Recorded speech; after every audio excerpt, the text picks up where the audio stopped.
Biz tanıştık seninle, hiç arada kalmadı perde. Yazık ürək necə dözsün yarana indi bu dərdə. Dedim ki gəl dalaşmayaq, sonu heç yaxşı görünmür. Elə illər ötürmüşük yazıları bəlkə əsərdə.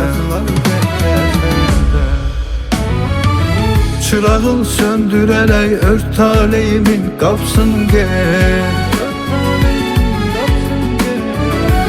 Bugünün bir sabahı var, səbir Allah'ın da səbri.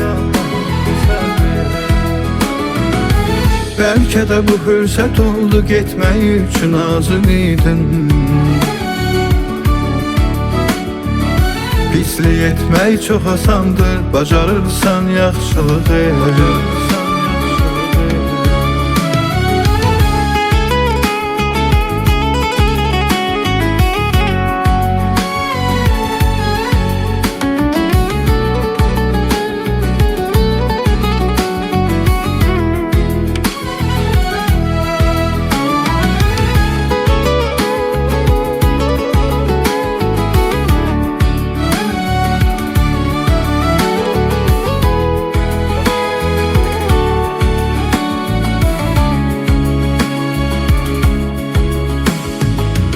Birimiz odulanda, birimiz solaydık kaş.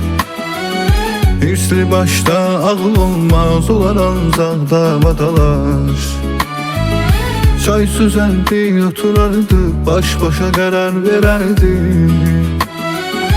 Lənət olsun sənə şeytan, atanda yolumuza bir daş.